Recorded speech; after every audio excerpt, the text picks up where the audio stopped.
Though one might well imagine that my first sensation would be of wonder at so prodigious and unexpected a transformation of scenery, I was in reality more horrified than astonished.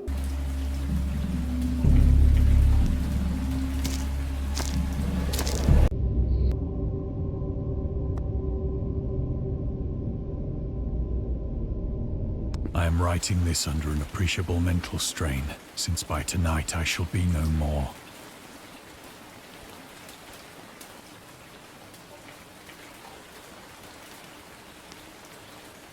Penniless, and at the end of my supply of the drug which alone makes life endurable, I can bear the torture no longer, and shall cast myself from this garret window into the squalid street below. Do not think from my slavery to morphine that I am a weakling or a degenerate. When you have read these hastily scrawled pages, you may guess, though never fully realize, why it is that I must have forgetfulness or death.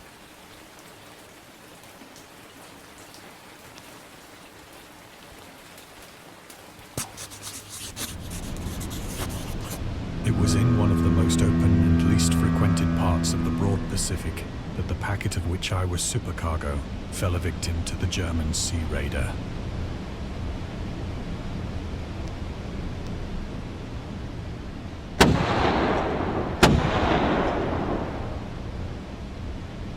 The Great War was then at its very beginning, and the ocean forces of the Hun had not completely sunk to their later degradation. So that our vessel was made a legitimate prize, whilst we of her crew were treated with all the fairness and consideration due us as naval prisoners.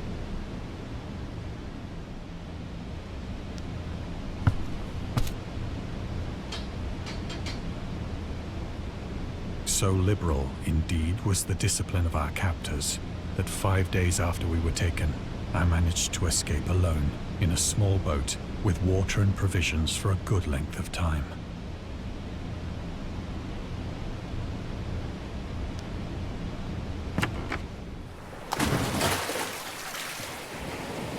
When I finally found myself adrift and free, I had but little idea of my surroundings. Never a competent navigator, I could only guess vaguely by the sun and stars that I was somewhat south of the equator. Of the longitude, I knew nothing, and no island or coastline was in sight.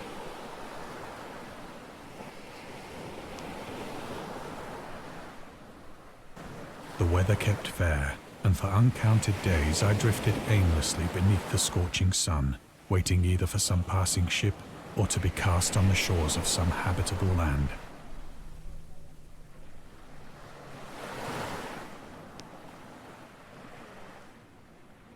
But neither ship nor land appeared, and I began to despair in my solitude upon the heaving vastness of unbroken blue. The change happened whilst I slept. Its details I shall never know, for my slumber, though troubled and dream-infested, was continuous.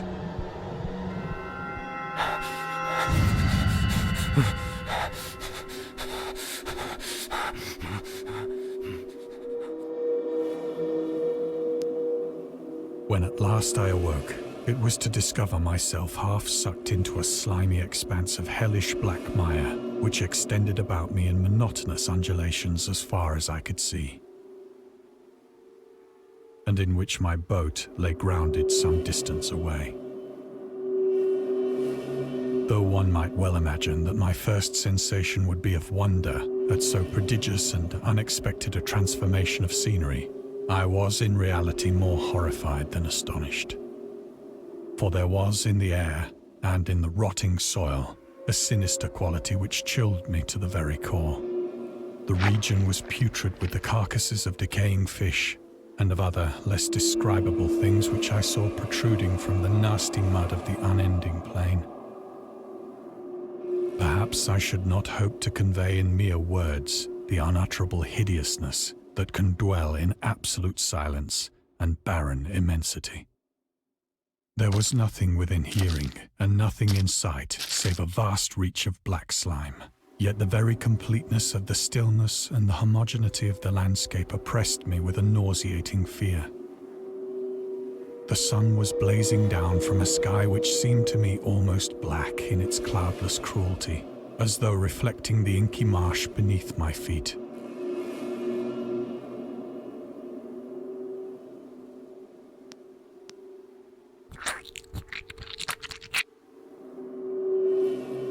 As I crawled into the stranded boat, I realized that only one theory could explain my position.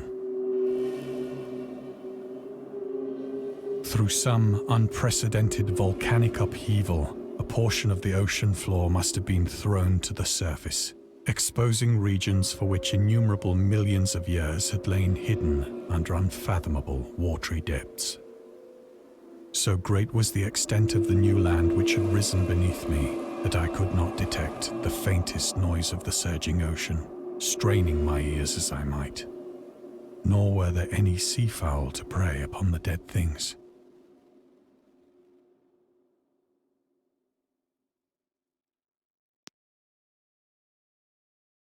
For several hours I sat thinking or brooding in the boat, which lay upon its side and afforded a slight shade as the sun moved across the heavens. As the day progressed, the ground lost some of its stickiness and seemed likely to dry sufficiently for traveling purposes in a short time. That night I slept but little, and the next day I made for myself a pack containing food and water, preparatory to an overland journey in search of the vanished sea and possible rescue.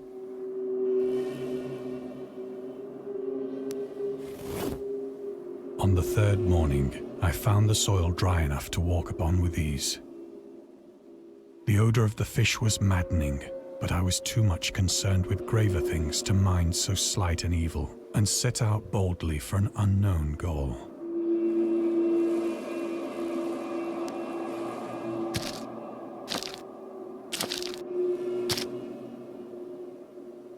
All day I forged steadily westward, guided by a faraway hummock which rose higher than any other elevation on the rolling desert.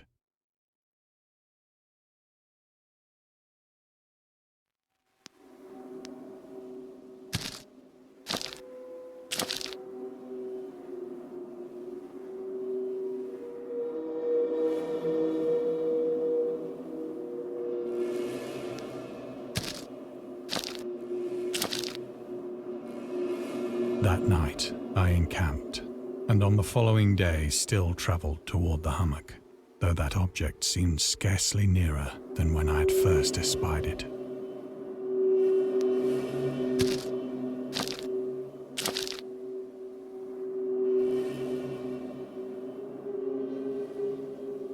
By the fourth evening, I attained the base of the mound, which turned out to be much higher than it had appeared from a distance. An intervening valley setting it out in sharper relief from the general surface. Too weary to ascend, I slept in the shadow of the hill. I know not why my dreams were so wild that night, but ere the waning and fantastically gibbous moon had risen far above the eastern plain, I was awake in a cold perspiration, determined to sleep no more. Such visions as I had experienced were too much for me to endure again.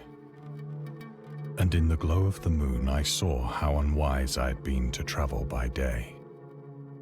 Without the glare of the parching sun, my journey would have cost me less energy. Indeed, I now felt quite able to perform the ascent which had deterred me at sunset. Picking up my pack, I started for the crest of the eminence.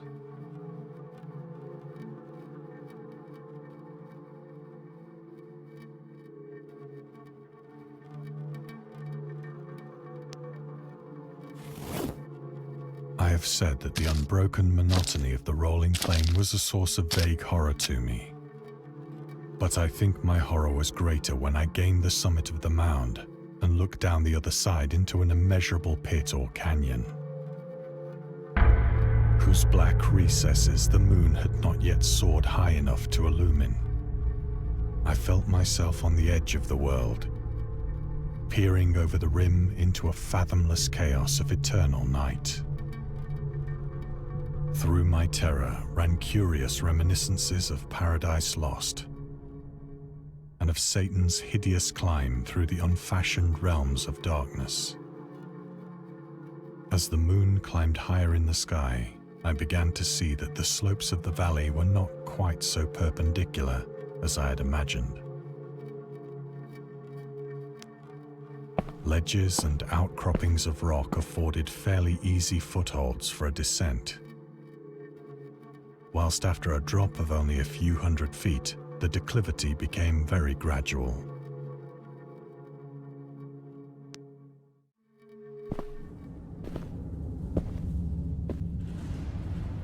Urged on by an impulse which I cannot definitely analyze, I scrambled with difficulty down the rocks and stood on the gentler slope beneath, gazing into the Stygian deeps, where no light had yet penetrated. All at once, my attention was captured by a vast and singular object on the opposite slope, which rose steeply about 100 yards ahead of me. An object that gleamed whitely in the newly bestowed rays of the ascending moon.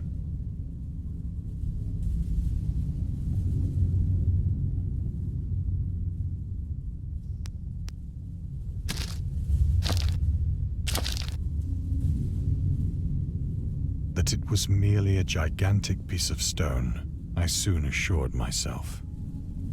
But I was conscious of a distinct impression that its contour and position were not altogether the work of nature. A closer scrutiny filled me with sensations I cannot express. For despite its enormous magnitude, and its position in an abyss which had yawned at the bottom of the sea since the world was young, I perceived beyond a doubt that the strange object was a well-shaped monolith,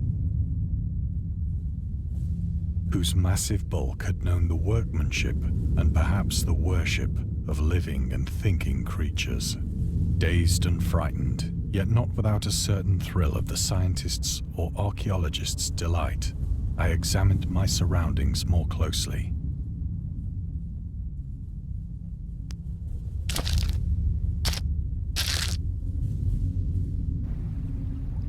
The moon, now near the zenith, shone weirdly and vividly above the towering steeps that hemmed in the chasm, and revealed the fact that a far-flung body of water flowed at the bottom, winding out of sight in both directions and almost lapping my feet as I stood on the slope. Across the chasm, the wavelets washed the base of the Cyclopean monolith, on whose surface I could now trace both inscriptions and crude sculptures.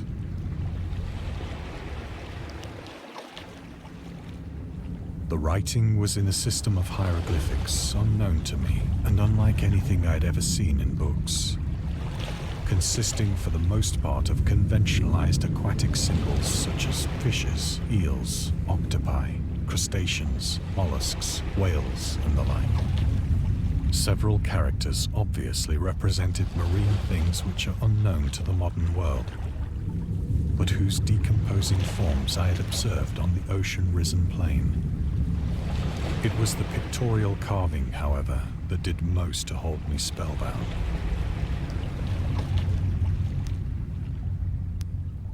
Plainly visible across the intervening water, on account of their enormous size, were an array of bas-reliefs whose subjects would have excited the envy of a Doré. I think that these things were supposed to depict men, at least a certain sort of men, though the creatures were shown disporting like fishes in the waters of some marine grotto, or paying homage at some monolithic shrine which appeared to be under the waves as well. Of their faces and forms I dare not speak in detail, for the mere remembrance makes me grow faint. grotesque beyond the imagination of a Poe or a Bulwer. They were damnably human in general outline, despite webbed hands and feet, shockingly wide and flabby lips, glassy, bulging eyes, and other features less pleasant to recall. Curiously enough, they seem to have been chiseled badly out of proportion with their scenic background. For one of the creatures was shown in the act of killing a whale, represented as but little larger than himself. I remarked, as I say, their grotesqueness and strange size, but in a moment decided that they were merely the imaginary gods of some primitive fishing or seafaring tribe. Some tribe whose last descendant had perished eras before the first ancestor of the Piltdown or Neanderthal man was born.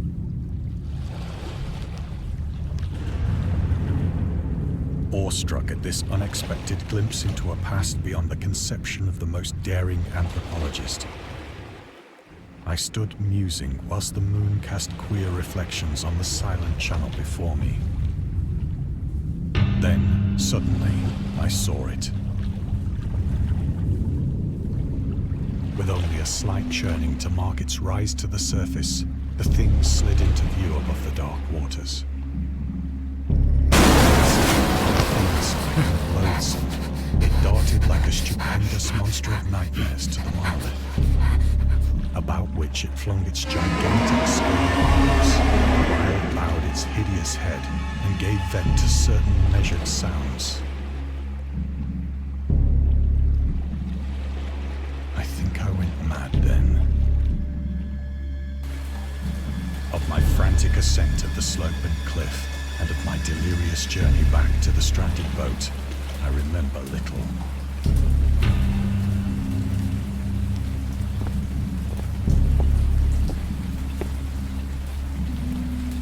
I believe I sang a great deal and laughed oddly when I was unable to sing.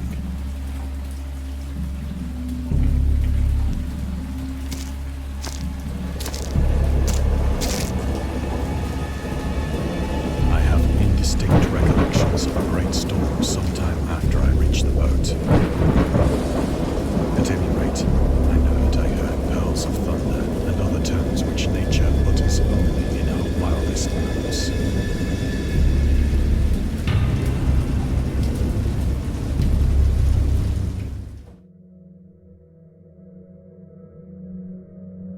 When I came out of the shadows, I was in a San Francisco hospital.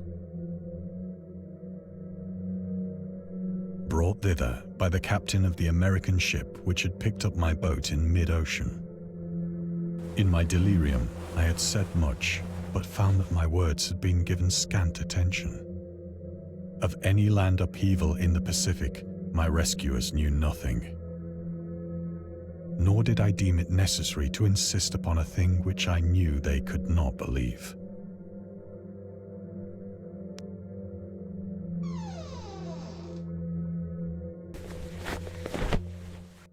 Once I sought out a celebrated ethnologist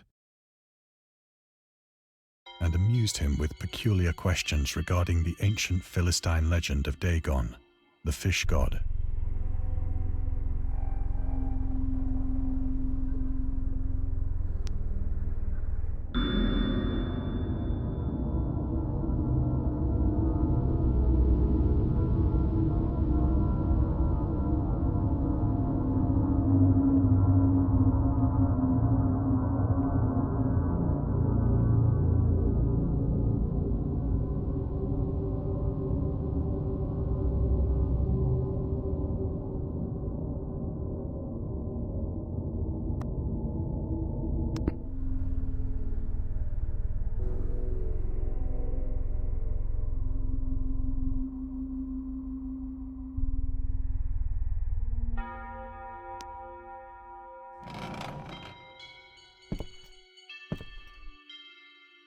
But soon perceiving that he was hopelessly conventional, I did not press my inquiries.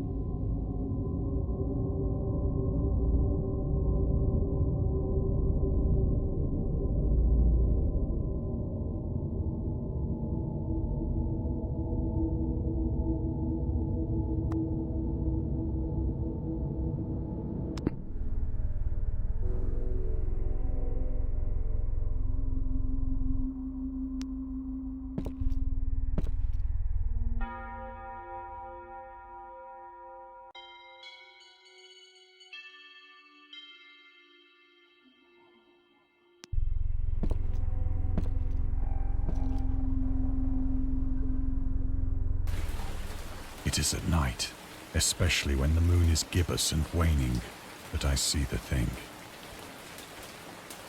I tried morphine, but the drug has given only transient surcease and has drawn me into its clutches as a hopeless slave. So now I am to end it all, having written a full account for the information or the contemptuous amusement of my fellow men.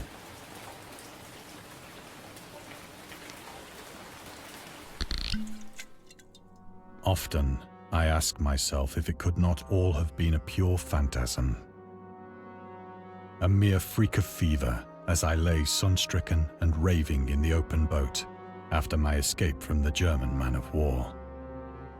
This I ask myself, but ever does there come before me a hideously vivid vision in reply.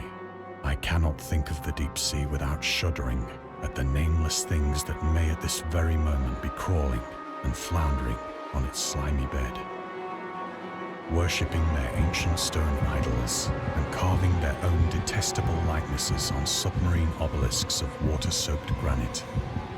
I dream of a day when they may rise above the billows to drag down into their reeking talons the remnants of puny, war-exhausted mankind. Of a day when the land shall sink and the dark ocean shall ascend amidst universal pandemonium.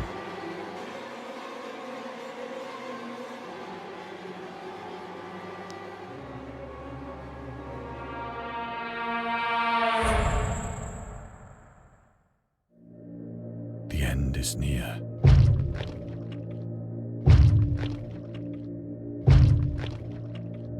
I hear a noise at the door, as of some immense slippery body lumbering against it. It shall not find me.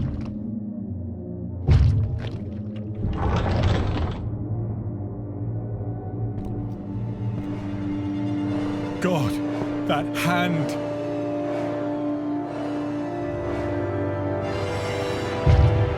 The window! The window!